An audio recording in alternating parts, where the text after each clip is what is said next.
ශ්‍රී ලංකාවට විරුද්ධව මේ යෝජනාව අත්සන් කරලා තිබෙන රටවල් 40ම වගේ නියෝජනය කරන්නේ ලෝකයේ එක කොටසක්. ආසියානු මහද්වීපයෙන් එකම රටක්වත් මේ යෝජනාව අත්සන් කරලා නැහැ. අප්‍රිකානු මහද්වීපයෙන් එක රටක් පමණයි. ඒකෙන්ම පැහැදිලිව එනවා මේ යෝජනාවෙන් පිළිඹු වන්නේ ගෝලීය මතයක් නෙවෙයි. බොහොම අටු භූගෝල ශාස්ත්‍රීය ප්‍රදේශය නියෝජනය කරන මතයක් තමයි අඩංගු වෙලා තිබෙන්නේ මෙම යෝජනාව. දැන් අත වශයෙන් මේක හාස්‍යයට කරුණක්. අද ලෝකයේ තත්වයේ දෙස බලන විට සේට වඩා ගැටලු සහිත ප්‍රදේශය ලංකාවද? භයානක ගැටලු උද්ගත වන්නේ ලංකාවෙන්ද? ලංකාවෙන් ලෝකයට තිබෙන තර්ජනය කුමක්ද? එහෙනම් ඇයි මේ අවධාරණය ලංකාවට යොමු වන්නේ? තාමත් පැහැදිලිව පෙනෙනවා විදේශීය ආණ්ඩුවල විදේශීය දේශපාලන පක්ෂවල අභිවෘද්ධිය. පැහැදිලි සාධකය තමයි ඩයස්පෝරාවේ තිබෙන හිතන්න බැරි තරම් බලය, සංවිධානාත්මක ජාලය, අසීමිත මුදල් කන්දරාව. එන්න මේ සියල්ලක්ම පාවිච්චි කරලා තමයි මේ දැවැන්ත වැඩපිළිවෙල ශ්‍රී ලංකාවට විරුද්ධව ජාත්‍යන්තර තලයේ ගෙන යන්නේ.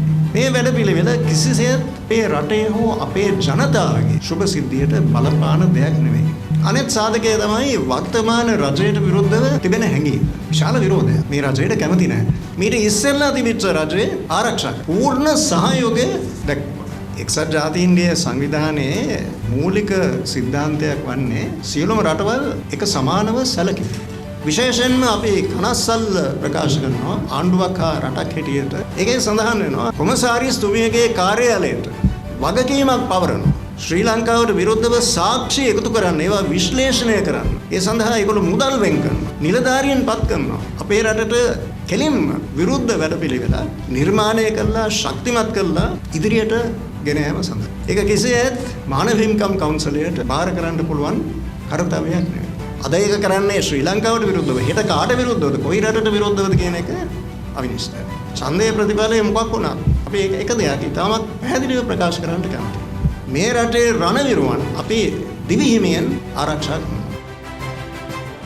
මානව කොමිසම ඇති කරපු මූලික යෝජනාවට පටහැනිව කටයුතු කරන්න බෑ.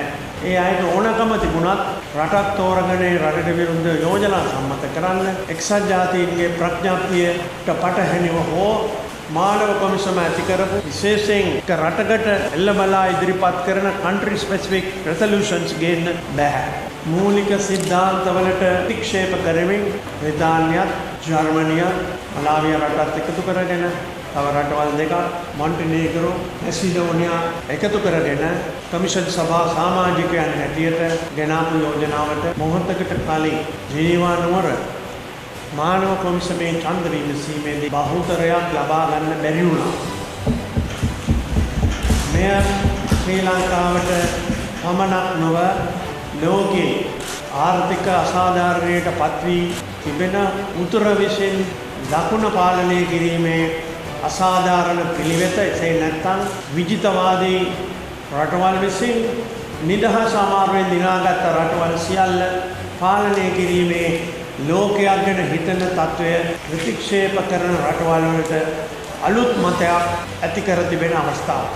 බ්‍රිතාන්‍ය ප්‍රධාන මේ රටවල් අපට එරෙහිගෙන ආපු යෝජනාවට මම යලිත් කියනවා 47 දෙනෙකුගේ සමන්විත මානව කොමිසමේ ඡන්ද 22යි ඒ අය විසින් ශ්‍රී ලංකාවට විරුද්ධව ගෙනාපු යෝජනාවට ලැබුණේ. බහුතරය සිටින්නේ මේ යෝජනාවට පක්ෂ නොවී සිටිනු සංඛ්‍යාලේඛනය කියලා ඉතාම උණැටමින් ප්‍රකාශ වී තිබීම ඉතාම වැදගත්. අපි බලාපොරොත්තු වෙනවා 2021 අවුරුද්දේ වී මෙට්‍රික් ටොන් මිලියන 5ක් නිෂ්පාදනය කරන්න. ඒ කියන්නේ මේක සහල් බවට පරිවර්තනය කරාම වී මෙට්‍රික් ටොන් මිලියන 3ක් අපට හම්බ වෙනවා. අපි දන්නවා මාසික පරිභෝජනය ජනතාවට අවශ්‍ය වෙන්නේ කිලෝ 1,95,000යි. ඒ කියන්නේ වසරක හාල් අවශ්‍යතාවය මෙට්‍රික් ටොන් මිලියන 2.4යි. ඒ කියන්නේ වී මෙට්‍රික් ටොන් මිලියන 6ක අතිරික්තයක් තියෙනවා. එනිසා වී හිඟයක් තියෙනවා කියන ඕනෙම කෙනෙකුට කෘෂිකර්ම ඇමතිවරයා ඕනෙම තැනක අභියෝගය බාර ගන්න කැමති. රටේ කිසිසේත් හාල් හිඟයක් නැහැ, වී හිඟයක් නැහැ. වී සඳහා මේ වෙනකොට 55-56ක සහතික මිලක් ලැබිලා තියෙනවා. ඒ නිසා හාල් රටේ හිඟයක් මවාපානවයි කියන්නේ එක්තරා මූලහිමියන් පිරිසක් විසින් සමාජ මාධ්‍යවලට මුදල් ගෙවලා ඒ වගේම ප්‍රවෘත්ති සාකච්ඡාවලට ගොවීන් ගෙනල්ලා කියන කතාවක් අමූලික බොරුවක්. රටේ කිසිදු හාල් හිඟයක් නැහැ. අවශ්‍ය පරිදි හාල් අතිරික්තයක් මේ රටේ තියෙනවායි කියන එක කෘෂිකර්ම අමාත්‍යාංශයට අපි වගකීමකින් කියනවා. දැන් මම හැම වී ගබඩාවකට මුදලට ලක්ෂ 25ක් දෙනවා. ගිහිල්ලා ගොවියට සල්ලි දීලා වී ටික මිලදී ගන්නයි කියලා. ඒ නිසා අපි උත්සාහ කරනවා කොහොම හරි මේ ජාතික සංචිතය අපි ළඟ තියාගන්න. අපේ බලාපොරොත්තුව තමයි එළඹෙන අලුත් අවුරුද්දට සතොස සහ සමුපකාර හරහා රුපියල් 97ට හාල් ලබා දෙන්න. නාඩු සහ කීරිසම්බ මේ රටේ ජනතාවගෙන් කොච්චර ප්‍රමාණයක්ද කන්නේ? මේ රටේ නාඩු තමයි 92%ක් භාවිතා කරන්නේ. සම්බා භාවිතා කරන්නේ 17%යි.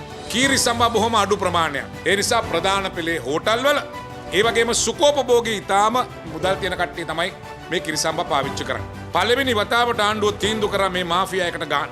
ආණ්ඩුව පළවෙනි වතාවට මේ මාෆියා එක කඩන. ඒ නිසා මේ 3-4 දෙනෙකුට මේ රටේ බඩු මිල තීන්දුව කරන්න බෑ. මේක පිටිපස්සේ තියෙන විශාල ජාවාරමක්. කෘෂිකර්ම අමාත්‍යාංශයේ හැටියට අපිට දැන් සිද්ධ වෙලා තියෙනවා වවන එක පමණක් නෙවෙයි. ගබඩා කිරීම. ඒ සඳහා මේ අවුරුද්දේ මම US මිලියන 5ක් අපි ප්‍රතිපාදන අපි ලෝක බැංකුවෙන් වෙන් කරා. ගබඩා 125ක් අපි හදනවා. මේ ගබඩා අපි හදන්නේ මේ භෝග ඒක රාශි කිරීම සඳහා. ඒ නිසා ඊළඟ කන්නේ ඉඳලා ගොවි ජන සේවා මධ්‍යස්ථාන මට්ටමින් මුංගට කව්පි පවා ඒක රාශි කරලා නියම විලට ගොවියකින් මිලදී අරගෙන වෙළඳ පොළට ලබා දීමේ වැඩසටහනකට අපි යනවා. හරියටම තොරතුරු දන්නේ නැහැ. නමුත් චමල් ඇමතිතුමා ඒ වගේ කතාවක් කිව්වනම් ජාත්‍යන්තර මේ රක්ෂිත වන උරුමයක් හැටියට නම් කරලා තියෙන භූමියේ වඩා ආරක්ෂාව සඳහා සමහර විට ජල තටාකයක් දෙකක් හැදීමේ වැදගත්කමක් තියෙන්න පුළුවන්. ඒ එතකොට ඒ වනේ ඒ ජල භූගත ජල මට්ටම දීර්ඝ කාලීනව රඳා තියෙනවා. මම මේක හරියට දන්නේ නැහැ. එහෙම වැඩකට වැව් දෙකක් හදනවා වගේ දෙයක් කරනවා ඇරෙන්න කවදාවත් වනයේට හානියක් වෙන දෙයක් සිද්ධ වෙන්නේ නැහැ කියන ඔබතුමාලට කියන්න කැමතියි. මා ඔය කියන යෝජනාත්මකයෙන් වතුර ගෙන්න ගියාම පස්සේ දැන් මේක ආර්ථික නැද්ද නැත්නම් ඒක නැවතිලාද මොකක්ද කරන්නේ? උමා ඔය යෝජනා ක්‍රමය ආරම්භයේ ඉඳලා මේකේ පොඩි මෙහෙම පොළොව යටින් ගෙනියපු ජල නලය උමගේම ලොකු ප්‍රශ්න තිබ්බනේ. ඒක බාරගත්ත කොන්ත්‍රාත්කරුවන් මේ පිළිබඳ විශේෂඥයෝ නෙවෙයි කියලා කතාවයි වගේ නොයෙකුත් දේවල් ආවා. ඒ නිසා ඒකේ අතරමඟ පොඩි ඇනහිටීමක් සිද්ධ වෙලා තියෙනවා. මොකද ඒ උමග ගිය මේ ප්‍රදේශවල ගෙවල් පැලිලා ඒ ප්‍රදේශවල සේරගේම භූගත ජලය වැව්වල ගල් පිළින්වල ජලය හිඳිලා එහෙම ලොකු ප්‍රශ්න ගොඩක් ගියා. ඉතින් ඒක නිසා ඒක පිළිබඳව දැන් සම්පූර්ණයෙන්ම ආපහු බොහොම මේ බහු විද්‍යාත්මක පරීක්ෂණයක් සිද්ධ වෙමින් යනවානේ. ඒ කාරණේ උඩ වෙන්න ඇති. බැසිල් ඇමතුමාලා මේ චමල් ඇමතුමාලා වෙන දිහකින් වතුර ටිකක් හොයන්න. හැබැයි ඒක සිංහරාජ වනයේට කිසිම හානියක් නොවන විදියට කරයි. ඇත්ත කාරණේ නම් ඔය පොඩි වන විනාශයන් අපේ රටේ හැමතැනම සිද්ධ වුණා. හැබැයි අද STF එක වෙනම යොදවලා ත්‍රිවිධ හමුදාව යොදවලා පොලිසිය යොදවලා විශාල දැවැන්ත ආරක්ෂණ පද්ධතියක් යොදලා මේවා අල්ලනවා. හැබැයි ඔය කැලෑ පාලු කරන කැලෑ කපන කැලෑවල වනසතුන් දඩයක් කරන එහෙම අය ඉන්නවා. විශාල දැවැන්ත මෙහෙයුමක් සිද්ධ වෙනවා මේක සම්පූර්ණයෙන් නතර කරන්න. හැබැයි මේ මෙහෙයුම යනකොට ගස් දෙකක් කපලා තිබ්බත් තව තැනක මොකක් හරි වලක් කරලා තිබ්බම මොනවා කරලා තිබ්බත් ඉතින් මේවා පත්තරවල යනවනේ මාධ්‍යවල යනවනේ. ඒ නිසා සමස්තයක් හැටියට කියන්න පුළුවන් අර කුඩු ආහාර මද්‍රව්‍ය වසංගතයේ සම්පූර්ණයෙන් තුරන් කිරීමේ දැවැන්ත මෙහෙයුමක් යනවා වගේම මේ වනහානිය මේ නතර කිරීමේ දැවැන්ත මෙහෙයුමක් අපේ ආරක්ෂක අංශ විසින් කරගෙන යනවා. වන සංහාරයට විරුද්ධව කැලෑ ත්‍රස්තවාදයට විරුද්ධව කැලෑ කැපීමට විරුද්ධව සංකේතාත්මක නිහඬ උද්ඝෝෂණයක් අද පාර්ලිමේන්තු අභියස ආරම්භ කරා. මෙම උද්ඝෝෂණය ඉතාමත්ම ශක්තිමත්ව ක්‍රියාත්මක වන්නේ හෙට දිනේ සවස 3ට විහාර මහදේවී උද්‍යානයේ අසල අපි ඉල්ලීමක් කරනවා මේ රටේ පරිසර හිතකාමී ජනතාවගෙන් මේ උද්ඝෝෂණයට සහභාගී වෙලා ආණ්ඩුවට පණිවිඩයක් යවන්න. අද කැලෑ ත්‍රස්තවාදයේ රජ වෙලා සිංහ රාජයේ හෝටන් තැන්න ආන විලුන්දාව නිල්ගල රතුගල රක්ෂිතය නකල්ස් රක්ෂිතය මේ හැම රක්ෂිතයක්ම මහා විනාශයකට ලක් වෙලා. අද අපේ රටේ පරිසරය දඩයම් කරන ආණ්ඩුවක් නිර්මාණය වෙලා. ප්‍රභා සංශ්ලේෂණය අඳුනාගත්තේ නැති ආණ්ඩුවක්. කොටි ත්‍රස්තවාදයේ මුලින්ම පුටා දමනවා වගේම අපි රටක් හැටියට කැලෑ ත්‍රස්තවාදයක් වහාම පරාජය කරන්නට ඒක යුගයේ අවශ්‍යතාවය. තරංග සංචාරය පිළිබඳව මම හිතනවා අවසාන තරඟට එන්න පුළුවන්කම ලැබුණා. ඒකත් එක්කම තරඟ පහක් අපි දිගටම ජයග්‍රහණය කළා. අවසාන තරඟය විතරයි. ඉතින් ඒ තරඟයත් මම හිතන්නේ හොඳ තරඟයක් හැටියට තමයි අපි ක්‍රීඩා කරේ. ඉතින් මම දැක්කා කණ්ඩායමක් හැටියට හැම ක්‍රීඩකයෙක්ම අපි එකතු වෙලා මේ සංචාරය පුරාම හොඳට ක්‍රීඩා කරා. ඩිල්ෂාන්ගේ නායකත්වය යටතේ ඒ වගේම රංගන කුලසේකර උපුල් තරංග මේ හැම ක්‍රීඩකයෙක්ම හොඳට ක්‍රීඩා කරා ලකුණු අතර හිටියා. ඒ වගේම චින්තක දායසිංහ කෞශාල්‍ය වීරරත්න අජන්ත මෙන්ඩිස් චාමර සිල්වා මේ හැම ක්‍රීඩකයෙක්ම මම හිතන්නේ හොඳටම ක්‍රීඩා කරා. ඉතින් මම දැක්ක එකම දේ තමයි හරි එකමුතුවෙන් කණ්ඩායම හැංගීමෙන් ඒ අපි 11 දෙනා අපි 15 දෙනා ක්‍රීඩා කිරීම මම දකින්න ලොකු වෙනසක්. පොඩි ආබාධ තිබුණා දිගටම මම හිතන්නේ මගේ කකුලේ ආබාධයක් ආවා ඩිල්ෂාන්ගේ ආවා මහරෝස්ගේ ආවා රංගනගේ පොඩි ආබාධ තිබුණා. ඒ වගේම කුලසේකරේ තිබුණා. මේ හැමදේම තියාගෙන මම හිතන්නේ ක්‍රීඩකයෝ ක්‍රීඩා කරා. ඒක තමයි තියෙන හොඳම දේ. ඉතින් ඒක මම දැකපු හොඳ දෙයක් තමයි මේ තරඟාවලිය පුරාම අපේ කණ්ඩායම විතරක් නෙවෙයි අනිත් කණ්ඩායම්වලත් ඒ දේ තිබුණා. ඩිල්ෂාන් ඇත්තටම හොඳටම කණ්ඩායම ගෙනිච්චා. මම දැක්කේ ලකුණු අතර වැඩියෙන් හිටියේ ඩිල්ෂාන්. මම හිතන්නේ මම දැක්කේ කාලයකට පස්සේ ඩිල්ෂාන් ඒ වගේ ලකුණු අතර ඉඳගෙන මම හිතන්නේ ජයග්‍රහණය කරා කණ්ඩායම ඉස්සරහින් ඉඳන් මෙහෙයුවා. අපේ රටේ අධිකරණ නීතිපති දෙපාර්තමේන්තුවත් අල්ලස්සෝ දූෂණ කොමිෂන් සභාවත් ආණ්ඩුවේ ආයතනයක් නොවේ. පක්ෂවල ආයතනයක් නොවේ. ඒවා රජයේ ආයතන. ඒ නිසා නීතිපති දෙපාර්තමේන්තුවට තියෙන විදිහක් නැහැ. පහුගිය කාලේ නඩු මේ කාලේ නඩු කියලා. අල්ලස් කොමිසමට තියෙන විදිහක් නැහැ. පහුගිය ආණ්ඩුවේ නඩු මේ ආණ්ඩුවේ නඩු කියලා. ඒවා ඔක්කොම අල්ලස් පනතට අනුරූපී වන පරිදි නීතිපති දෙපාර්තමේන්තුවට පැවරී තිබෙන බලතලවලට අනුරූපී වන පරිදි රටේ වංචා දූෂණ පිළිබඳව අපරාධ පිළිබඳ පනවන ලද නඩු. හැබැයි දැන් අපේ රට ඉතාමත් නරක පන්නේ ආදර්ශයක් දෙමින් තිබෙනවා. ආණ්ඩුවක් මාරුවක් විසින් ඒ අපරාධ දූෂිත නඩු ඉල්ලා අස්කර ගැනීමේ ආදර්ශයක් දැන් ක්‍රියාත්මක වෙමින් තිබෙනවා. ඒ නිසා තව දුරටත් අල්ලස්සෝ දූෂණ කොමිෂන් සභාව අපේ රටේ වංචා දූෂණ පිළිබඳව සක්‍රීය ආයතනයක් වෙනුවට මේ මොහොතේ නම් පොදු ජන පක්ෂය කියන පක්ෂේ සාකා සමිතිය බවට පත් වී තිබෙනවා. ඒ නිසා මෙය වංචා දූෂණයේ යෙදෙනවා පමණක් නෙවෙයි වංචා දූෂණයට දඬුවම් ලබා දීම සඳහා තිබෙන ආයතනත් අකර්මණ්‍ය කිරීම සඳහා දැනුවත්ව මේ ආණ්ඩුව ගනු ලබන ක්‍රියාමාර්ග තමයි ඒකෙන් පෙන්වන්න කරන්නේ. ආයුධ වලින් කොටි සංවිධානයට කරගන්න බැරි වුණු වැඩේ දෙමළ ඩයස්පෝරාවට උමනා වුණා ජාත්‍යන්තර මානව හිමිකම් ආයුධය පාවිච්චි කරලා කරගන්න. අදත් අපි දකින්නේ ඒ උත්සාහය.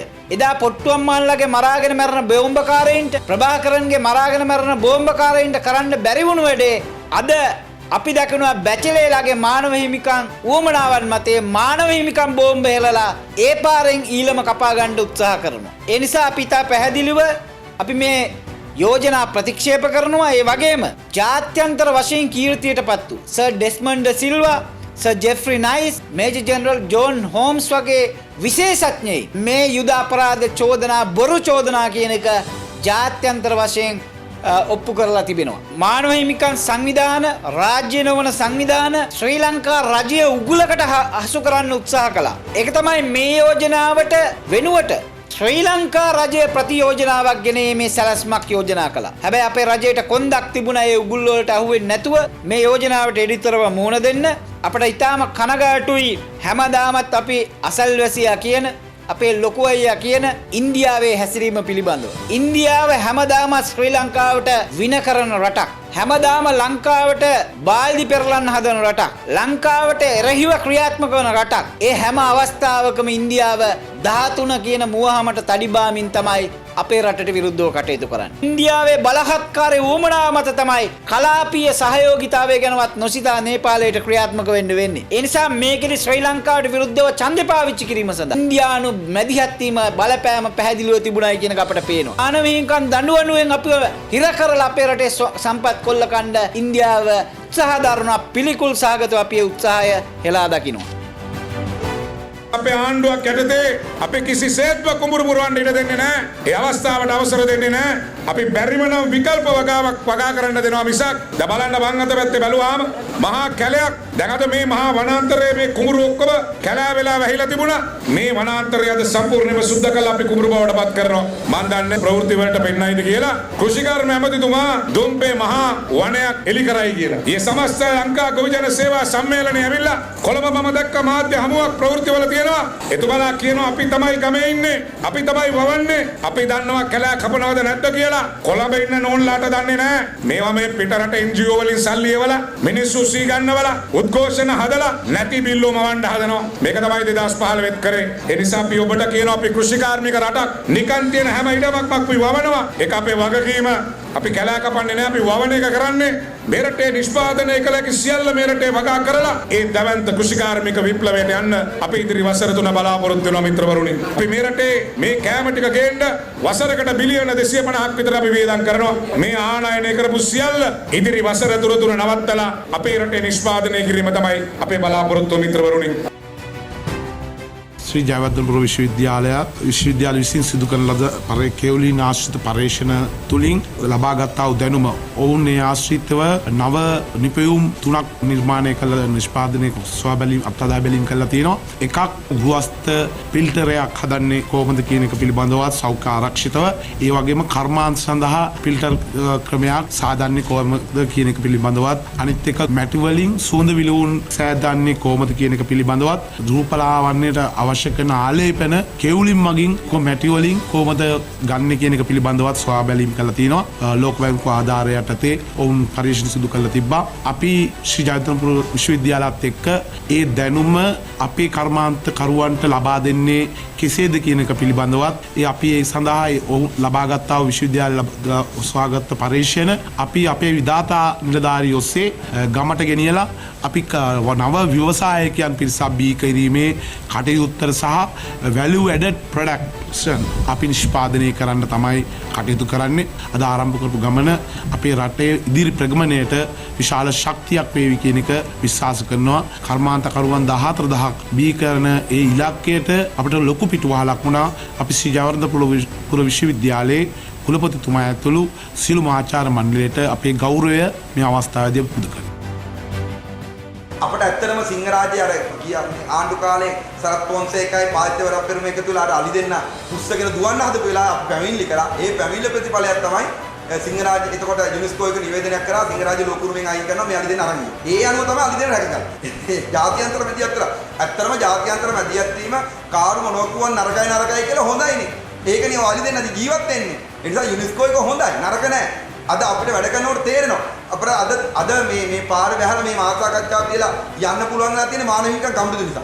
නැත්තම් වෙඩි තියලා දානවා. මේ මාධ්‍ය ආයතන ගිනි තියනවා. අද මානවික කම්බුදු තිබිච්ච නිසා තමයි මේ මට්ටමට අපිට ජීවත් වෙන්න පුළුවන් වෙලා තියෙන්නේ. එහෙම නැතුව ස්වාධීන මතයක් කියන්න පුළුවන් වෙලා තියෙන්නේ. ස්වාධීන වැඩ කරන්න පුළුවන් වෙන්නේ ජාත්‍යන්තර මධ්‍යස්ථ සංවිධානවල ක්‍රියාකාරීත්වය.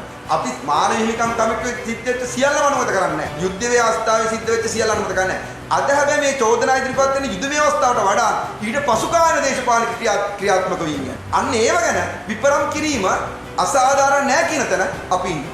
ඒ නිසා තමයි යුනෙස්කෝ එකේ යම් විදියකට මැදිහත් වීමක් වෙන්න පුළුවන්.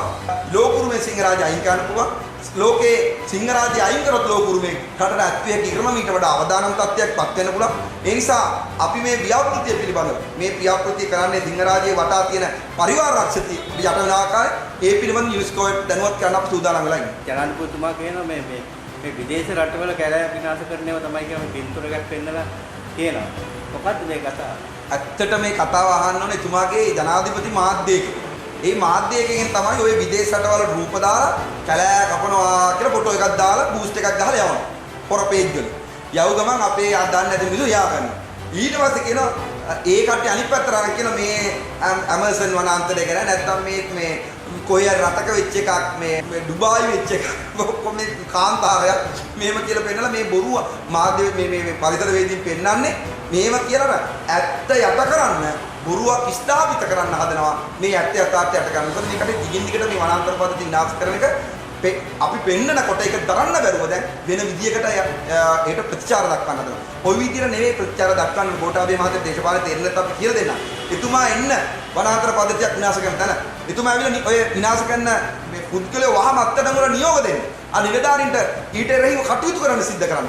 එතුමා ඊට පස්සේ ඇවිල්ලා යම් නීතිමය අඩුපාඩු තියෙනම් පනත් සංශෝධනය කරන්න. හෙට ඉඳලා ඔබතුමාත් එක්ක ඉඳ ගන්න අපි ලෑස්ති. ඔබතුමා පරිසරය වලින් පෙනී ඉන්න අත්තවංකව ඉන්නවනම් ඊට එරෙහිව ඇත්තටම පුටුවෙන් එළියට බහැලා ඔය බොරු මනස්ගාතවල උපදේශකවරුන්ගේ දෙන පට්ටපල් ඔය වටේ ඉන්න දේශපාලන 3-4 දෙනා මේ ව්‍යාපාරික 3-4 දෙනාගේ උපදේශ වලින් අයින් වෙලා සිහින ලෝක වලින් අයින් වෙලා එළියට අවිලා බහැලා බලන්න මහ පොළොවේ මොකක්ද ඇත්ත කියලා. අන්න ඒකට අපි උදව් කරන්න. ඔබතුමාත් එක්ක අපි අත්හැරලා අඳගෙන ගිහිල්ලා ඒ විනාශයන් පෙන්වන්න. පෙන්නලා ඔබතුමා හරි ට්‍රැක් එකට දාගන්න අවස්ථාවක් දෙන්න ඔබතුමා. එහෙම නැතුව ඔබතුමා මේ එක මාධ්‍ය වලින් ගහන ඒවයි ගිහිල්ලා මේ වැඩි පාක් කොල කරන දෙන්නලුයි. අර එක මේ මීඩියා කාර්යෝ දාලා වෙබ්සයිට් කාර්යෝ දාලා අපිට ගහන එකයි. ඒ වෙලේ උත්තර නෙවෙයි. භාග්‍යයට ගැහුවද, වැදිනායකට ගැහුවද, එහෙම නැත්නම් දේවායින කිට්ටලා දේවානි සමාජය ලැජ්ජ කරන එකද? එතුමාගේ අර කඳබඩ විතරක් තියෙන ප්‍රසන්න රතුංගල දාලා අහිංසක නිලධාරීන්ට බඳින්නට එහෙම කළ උත්තර හොයන්න බෑ. වනාන්තර විනාශ සිද්ධ කිරීම පිටිපස්සේ පැහැදිලිව කැබිනට් ඇතුළු මණ්ඩලය ඇතුළුව පොහොට්ටුවේ පාර්ලිමේන්තු මන්ත්‍රීවරු, පළාත් සභා මන්ත්‍රීවරු සහ ප්‍රාදේශීය මන්ත්‍රීවරු ඍජු මැදිහත් වීමක් තියෙනවා කියන එක පැහැදිලිව ලබන 3 වෙනිදා ප්‍රකාශ කරන්න තොරතුරුත් එක්ක ප්‍රකාශ කරන්න ලෑස්ති වෙලා ඉන්නවා. අපි සිස්ටම් එකක් ඉන්ට්‍රොඩියුස් කරා performance based incentive based contract එකක්. ඒක කරේ අපි ගත්තොත් ආයතනයක වැඩ කරන කෙනෙක් හුඟක් වෙලාවට ඒගොල්ලන්ට තියෙනවා බේසික් සැලරි එකක් තියෙනවා. ඒ වගේම ඒ කාර්ය කරන විදිහට හැම අවුරුද්දෙම ඒගොල්ලන්ගේ performance එක උඩ ඒගොල්ලන්ට බෝනස් එකක් ගෙවනවා.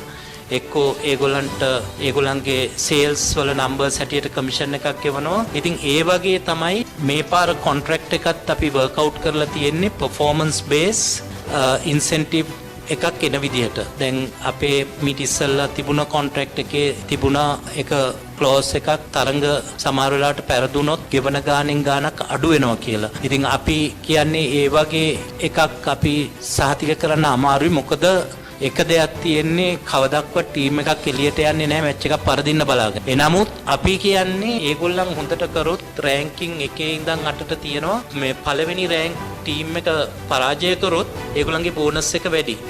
අපි 7 වෙනියට ඉඳලා 8 වෙනි ටීම් එක පෙරද්දුවොත් එතකොට ඒගොල්ලන්ට ඒ බෝනස් එක අඩුයි. ඉතින් හැමතිස්සෙම ඒගොල්ලන්ට තියෙන්නේ ඊට වඩා උඩින් ඉන්න ටීම් එකක් සීරීස් එකක් දිනලා එතනින් උඩට එන්න තමයි ඒගොල්ලන්ට අපි ඒ විදිහට තමයි කොන්ට්‍රැක්ට් එක හැදුවේ. ඒකම සමහර ඒවා තිබුණා ඉන්ඩිවිජුවල් පර්ෆෝමන්සස් වලට රෙකග්නිෂන් දෙන ඒවා. අපි බැලුවේ ඒවා පුළුවන් තරම් අයින් කරලා මේක ටීම් ස්පෝර්ට් එකක්.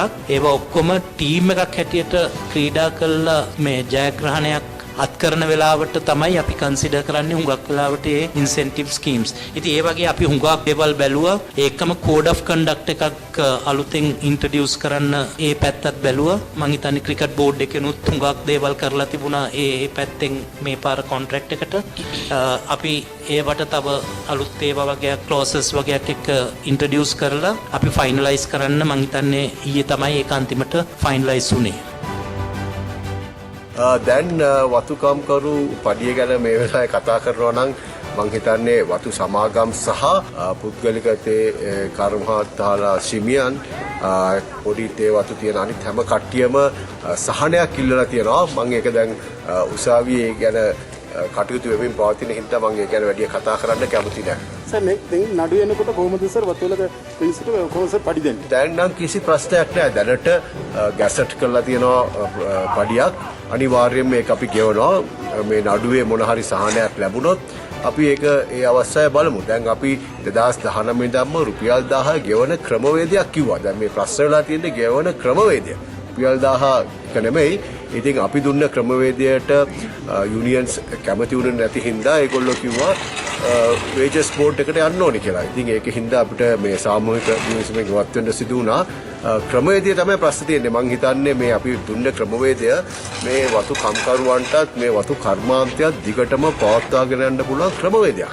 දැන් අපි වගකිය යුතු කළමනාකරුවන් හැටියට මේ කර්මාන්තය දිගටම කරගෙන යන්න පුළුවන් සිස්ටම් එකක් ආණ්ඩුවට හරි ඒගොල්ලන්ට හරි පිළිගන්නවා. ඒක තමයි අපි පිළිගන්නවා කියන්නේ. ඒස සමාන දවස්වල අපි ඉතින් මාධ්‍ය වලින් දැක්කා රුපියල් 1000ක් දෙන්න බැරි අර කම්පැනි වලට සර ඒක පියවරක් එක්ෂණක් ගන්නවා කියලා අර ආණ්ඩුවෙන් කියලා තිබ්බා. ඒක න ඔබතුමාගේ පොඩ්ඩක් පැහැදිලි කරන්න පුළුවන්ද? ඒක ගන්න පුළුවන්ද? මම නම් මොනවා ආණ්ඩුවෙන් ඉතින් අපි රුපියල් 1000ක් දෙනවා කියන්නේ දැන් වේජස් බෝඩ් එකේ දැනටමත් ඒක වැඩියෙන්ම ගෙවන අංශය වෙලා තියෙනවා මේක 100%ක් පඩි වැඩිවීමක්. මම නම් දන්නේ මොනවද මේ ආණ්ඩුව එක බලාපොරොත්තු වෙන්නේ කියලා.